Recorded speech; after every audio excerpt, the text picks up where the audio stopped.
Assalamualaikum warahmatullahi wabarakatuh. Saya Kifa Fikri Anwar, NIM 19921420002 dari Prodi Akuntansi S1 kelas A. Kali ini saya akan mempresentasikan bagaimana sejarah perkembangan standar audit di Indonesia. Berikut pemaparan materinya.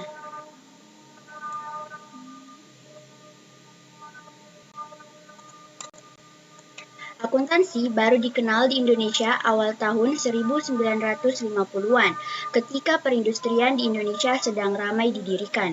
Bahkan saat itu sistem akuntansi Amerika mulai diperkenalkan di perguruan tinggi di Indonesia. Namun pada masa penjajahan Belanda, Indonesia belum begitu mengenal audit, dikarenakan saat itu jumlah perusahaan yang ada masih terbilang minoritas. Walau demikian, perusahaan-perusahaan Belanda saat itu tetap mengikuti model pembukuan dari negaranya. Selanjutnya yaitu sejarah berdirinya IAPI atau Institut Akuntan Publik Indonesia. Di Indonesia sendiri, praktik audit di sektor pemerintahan dan swasta dilaksanakan demi terwujudnya good governance.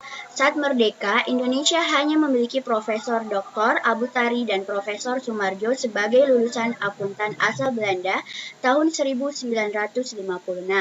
Beliau bersama Basuki Siddharta, Hendra Darmawan, Tan Tongjo, dan Gotti Siem mendirikan perkumpulan akuntan untuk NKRI bernama IAI atau Ikatan Akuntan Indonesia pada 23 Desember 1957. Pada pukul 19.30, alasan beliau mendirikan IAI adalah sebab mereka tak mungkin menjadi anggota NIFA maupun FAGA.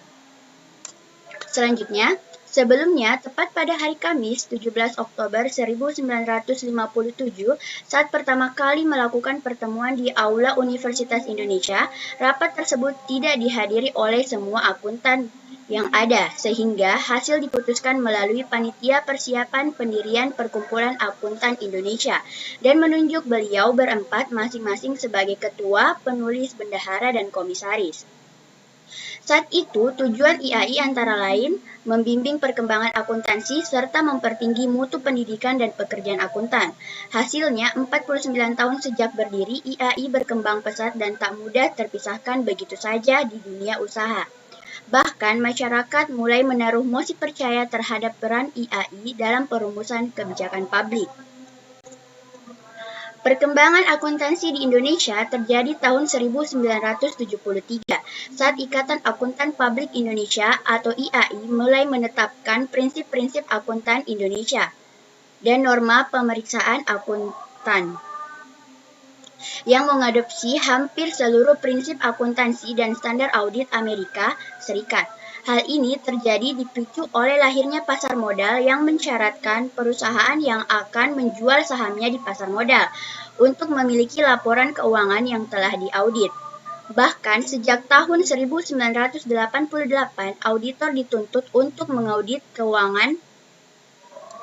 laporan keuangan perusahaan-perusahaan yang akan mengajukan permohonan kredit bank.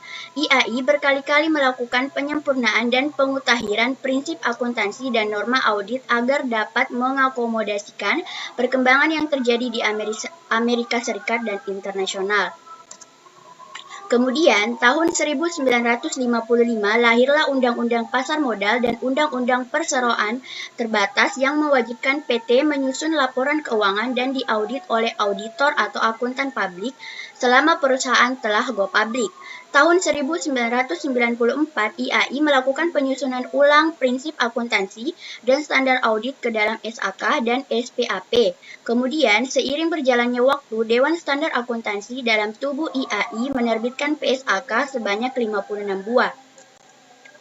Setelah 50 tahun sejak berdirinya IAI, tepat pada 24 Mei tahun 2007 berdirilah IAPI sebagai organisasi akuntan publik yang independen dan mandiri dengan berbadan hukum yang diputuskan melalui rapat umum anggota luar biasa IAI, Kompartemen Akuntan Publik, dan menunjuk Dr. Andes Ahmadi Hadi Broto sebagai Ketua Dewan Pengurus Nasional IAI.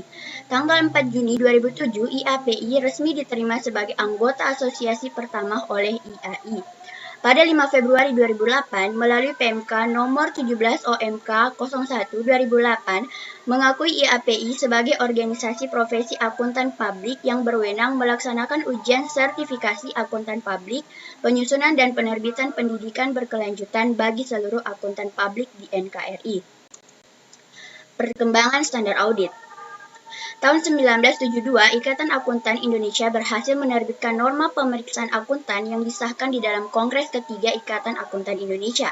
Pada tanggal 19 April 1986, norma pemeriksaan akuntan yang telah diteliti dan disempurnakan oleh tim pengesahan serta disahkan oleh pengurus pusat Ikatan Akuntan Indonesia sebagai norma pemeriksaan yang berlaku efektif selambat-lambatnya untuk penugasan pemeriksaan atas laporan keuangan yang diterima setelah tanggal 31 Desember 1986. Tahun 1992, Ikatan Akuntan Indonesia menerbitkan norma pemeriksaan akuntan edisi revisi yang memasukkan suplemen nomor 1 sampai dengan nomor 12 dan interpretasi nomor 1 sampai dengan nomor 2. Indonesia merubah nama Komite Nomor Pemeriksaan Akuntan menjadi Dewan Standar Profesional Akuntan Publik. Selama tahun 1999, Dewan melakukan perubahan atas standar profesional akuntan publik per 1 Agustus 1994 dan menerbitkannya dalam buku yang diberi judul Standar Profesional Akuntan Publik per 1 Januari 2001.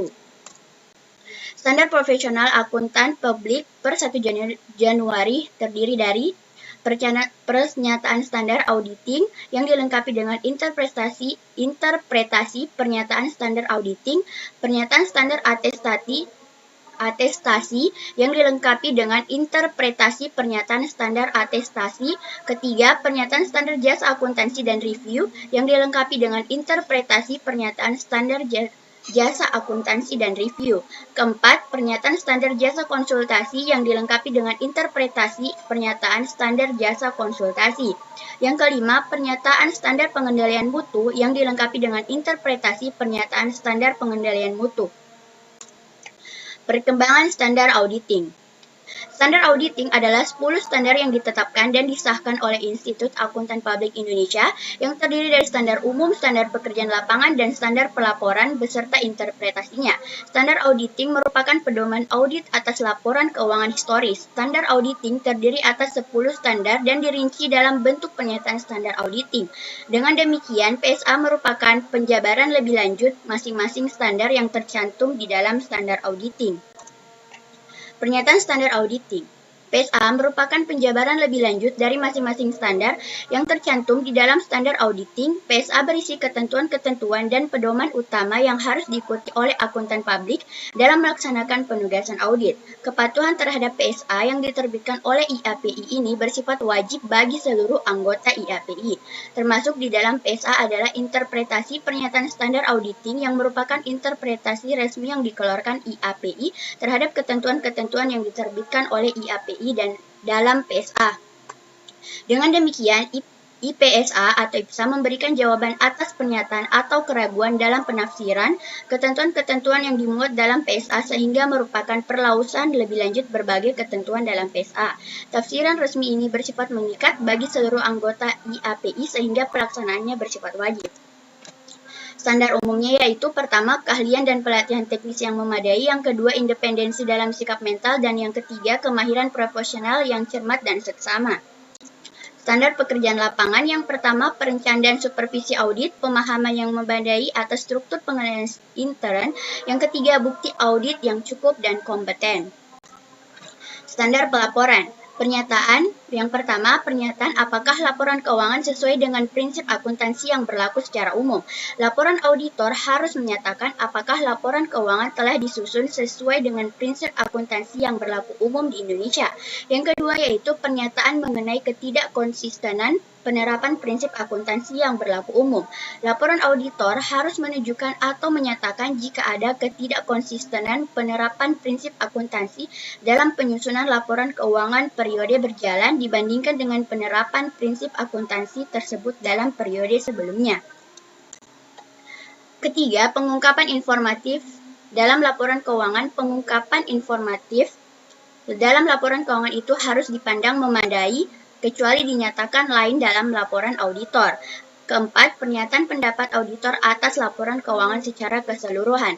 Laporan auditor harus memuat suatu pernyataan pendapat mengenai laporan keuangan secara keseluruhan atau suatu asersi bahwa pernyataan demikian tidak dapat diberikan. Jika pendapat secara keseluruhan tidak dapat diberikan, maka alasannya harus dinyatakan. Dalam hal nama auditor dikaitkan dengan laporan keuangan, maka laporan auditor harus memuat petunjuk yang jelas mengenai sifat pekerjaan audit yang dilaksanakan, jika ada, dan tingkat tanggung jawab yang dipikul oleh auditor. Terima kasih. Itu saja pemaparan materinya. Mohon maaf jika ada kesalahan. Assalamualaikum warahmatullahi wabarakatuh.